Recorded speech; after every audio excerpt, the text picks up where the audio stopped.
Business Focus with Kudzi, Sharara on the Champions League Breakfast. Business Focus is brought to you by the People's Own Savings Bank, POSB. #convenience made simply possible. Proudly brought to you by People's Own Savings Bank, POSB. We believe in bringing convenience right to your doorstep. We are glad to advise that we have opened a new sub-service center in Borodale, located at the Zimpost Borodale offices, where you can access a full range of POSB services, including new account opening, cash withdrawals and deposits, loan applications, cash collection for money, transfer services like POSB, Remit, Western Union, Mukuru, MoneyGram, and Mama Money. And we also do business and institutional banking and so much more. We have also added 25 more Zimpost offices to our agents network. We'll tell you more of that one right here on a Business Focus. As always with Kudzi, Sharara, brought to you by POSB. 120 years of making life simply possible. Good morning, Kudzi. How are you doing today? Good morning, Tinashe. Good morning, Patisan, and good morning, everyone. Great. Thank you so much. Let's begin by looking at the Zimbabwe Stock Exchange trading update for yesterday. Thank you, Tinashe. Yeah, musika wakapinda mepo. Azvinotombomira mushe pamusika wema shares. Because it has been coming off. But yesterday the losses were really strong. And I think it's to do with the liquidity crunch that is in the market. There isn't enough liquidity in the market, and I think some are looking at shares as a way of getting the ZIG that is in short supply. You know, even government doesn't have the ZIG, and businesses also. As much as use cases for ZIG significantly low, but there are those cases where you would want to use ZIG and it's in short supply. And I think instead of going to the bank to borrow, that's for me, that's also the biggest one.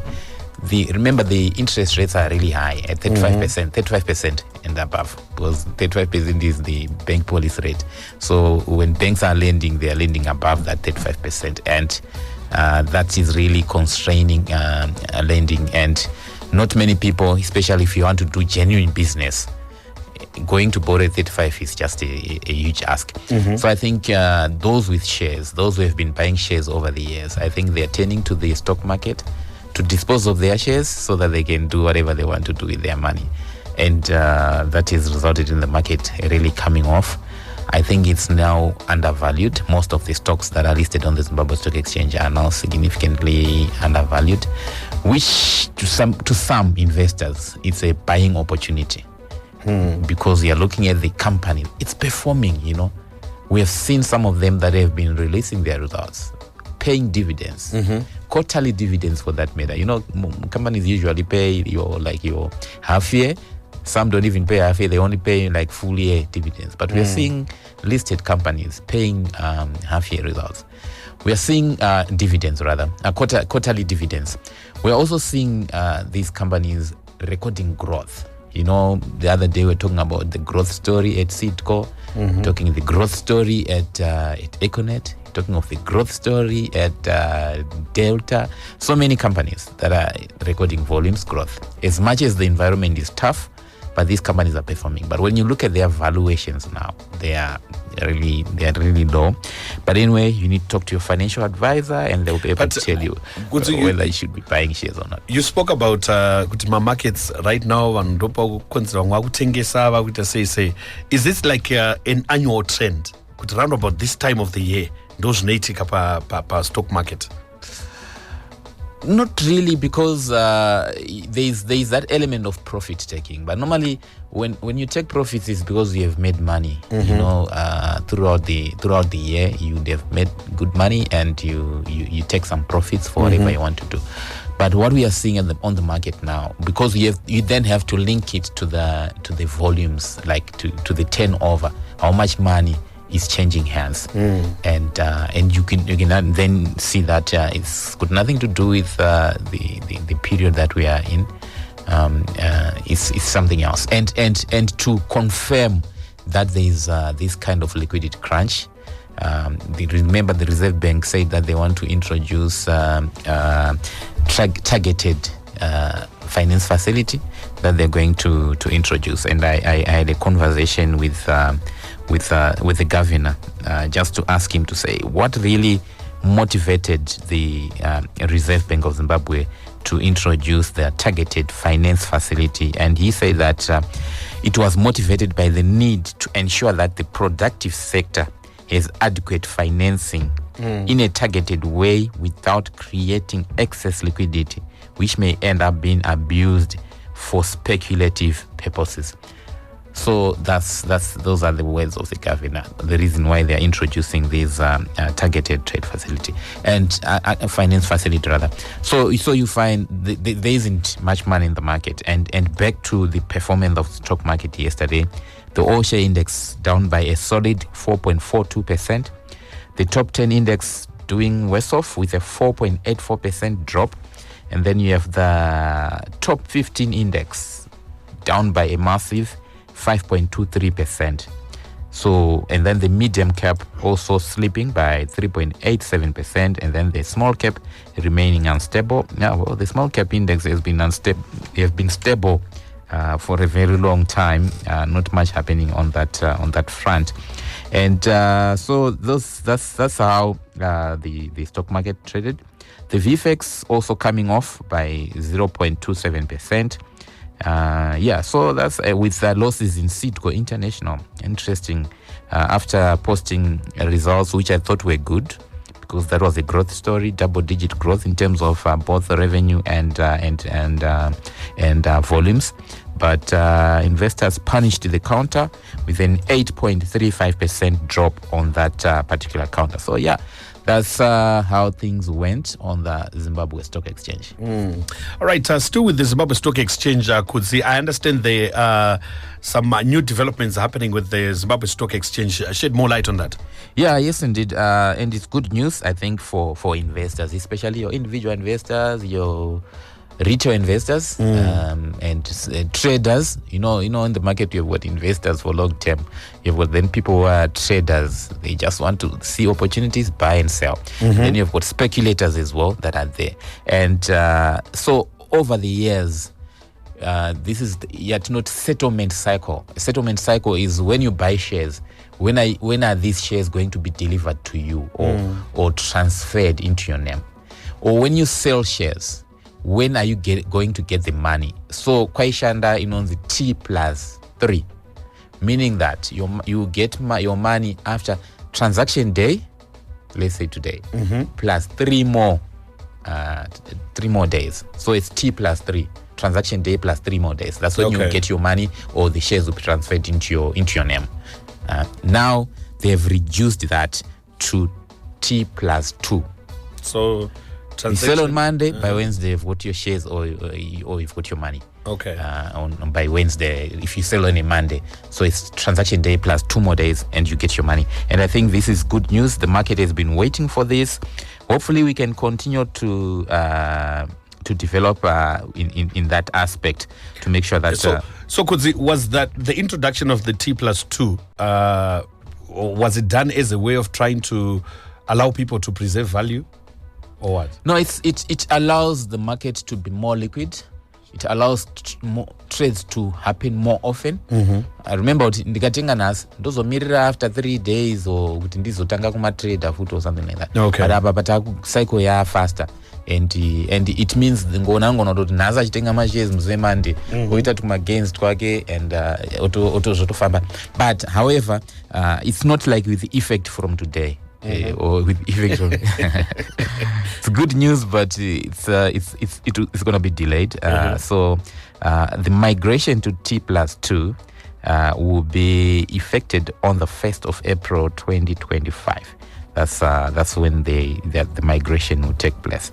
But now they've got phases. Phase 1, where they are going to do system configuration, integration, tests and sign-offs, blah blah blah. Phase 2, market tests and sign-offs with participants, and then phase 3, finalization of the clearing and settlement procedures. And then on the 1st of April, Fool's Day, but it won't be a Fool's Day on that day. Then the T+2 happen. Yeah. All right. It's long overdue. This is a Business Focus brought to you by POSB and Simply Possible. And remember, we have also added 25 more Zimpost offices to our agents network. These include Zimpost Entumbane, Kulumane, Hauna, Bechnaf, Nyazura, Checheche, Mount Selinda, Mvurwi, Glendale, Muzarabani, Wedza, Chivu, Beatrice, Magunje, Mangura, Murombedzi, Mwenezi, Triangle Chivi, Nyika, Binga, Ngai, Donga, Mukoba, and Zimpost Shurugwi. Yes, tekeshera nenyika auzomboshayo kutipa holiday panaba kutoda utoro mari yako using the POSB Remit, Western Union, Mukuru, Mama Money or MoneyGram. You can go to any branch of Zimpost and you'll be able to get your money. And a gentle reminder of something that will be coming through. Business Focus with Kudzi, Sharara on the Champions League Breakfast.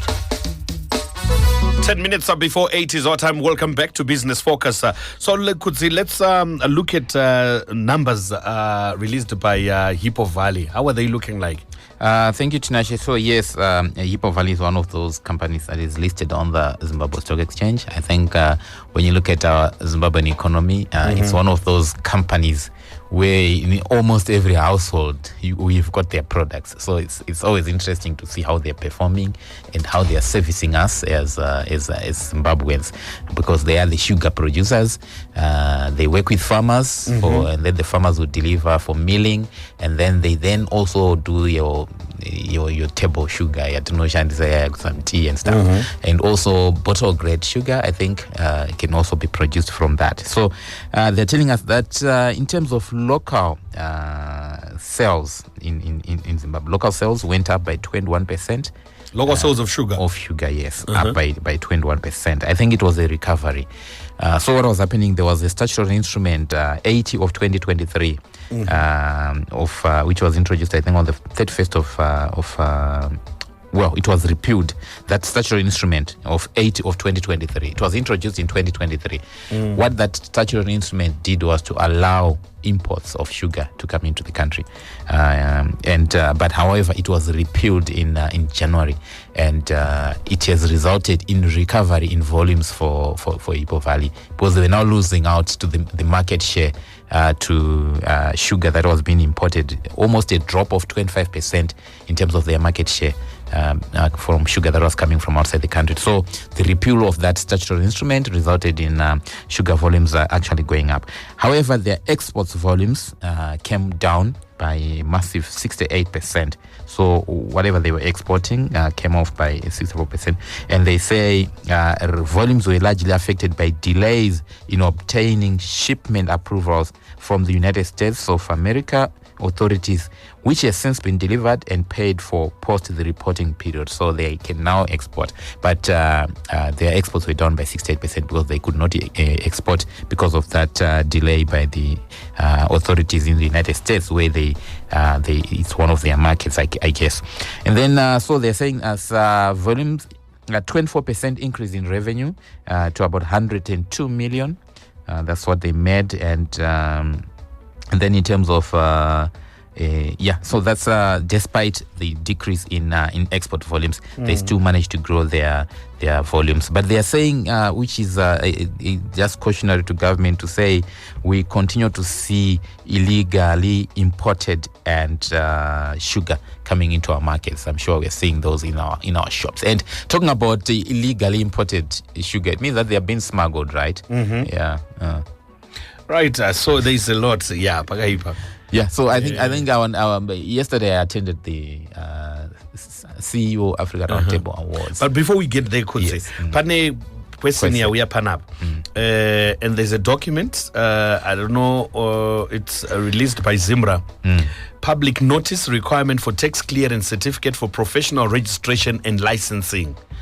In accordance with the recent amendment to Section 80A of the Income Tax Act, Chapter 2306, Zimra wishes to inform all concerned parties of the following important changes regarding the registration and licensing of the following professions: architects, engineers and technicians, land surveyors, legal practitioners, auditors and accountants, health practitioners, veterinary surgeons, real estate agents, quantity surveyors. So let me go to the question. I was just reading part of that document. So before, on that document, it says all individuals seeking certification, registration, or licensing with their respective professional bodies must present a valid tax clearance certificate. What it means, you won't be registered by these bodies if you don't have a tax clearance. So the question now from Zinam Shonga is saying that if you are employed and paying taxes, does it mean you now need a separate clearance, for example, as a nurse or a doctor? Well, that is a question for Zimra.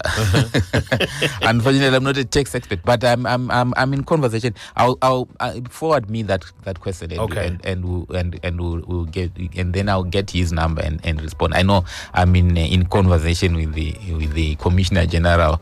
We are trying to get her to come so that she can explain some of these things. So I think it's a valid question, and it seems Zimra is because you can't be registered to practice as a real estate agent, as a veterinary surgeon, if you don't have a valid tax clearance certificate. But it happens, pandinoenda nchinombopawo maservices angu vandonditi tax clearance certificate kana usinawo bhawanzi ubatirwa 30% presumptive tax. So imagine iwo unyatsoziva kuti mari yaunoita aitombokodzera kuti unge uchibatirwa tax, but just because you don't have that tax clearance certificate, you're losing 30% of your money. So you might as well just register.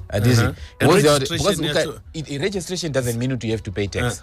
It's registration, and then one of us is that no, when you have done business, no, even if you do business, Tinashe, but Maria Orkuita threshold, Maria Orkuita, do you know so determined by the tax or Badari? Because I remember the name of brackets, Kama thresholds.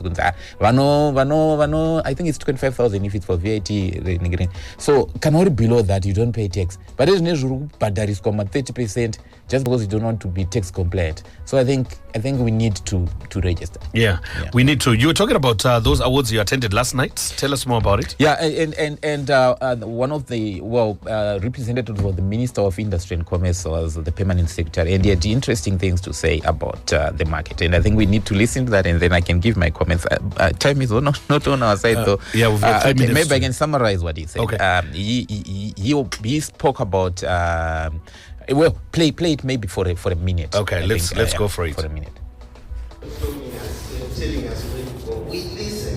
So this is what we are going to do here. We also want to ensure that when we say things, we mean it. Right now, I want to talk about the problem that we need your assistance. Counterfeit products, smuggling. Those two evils are so threatening to our well-being that we need to be serious about it. So we have an initiative we've called private. So he spoke about counterfeit products that have flooded our markets.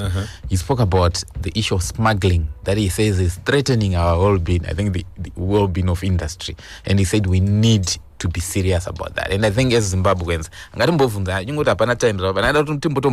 guys, munozoona zvichibuda here kuti isusu we are busy smuggling products that are manufactured elsewhere, creating jobs elsewhere. Isusu tongozvipinza hazvina zvazvobhadhara toya totengeserana munomo. Mabasa tomawana kupi, vana vedu vachawana mabasa kupi when we become a country of just trading. And it's not only trading here, zvinhu zvisina tombo contribute anything within our economy except kudya. And then to make matters worse, then we are also smuggling counterfeit products, underweight products. Boy, it's Zimbabweans. Yeah, we need to introspect. Yeah, we'll get to. Unfortunately, our time is up. We'll give it another day to both of them.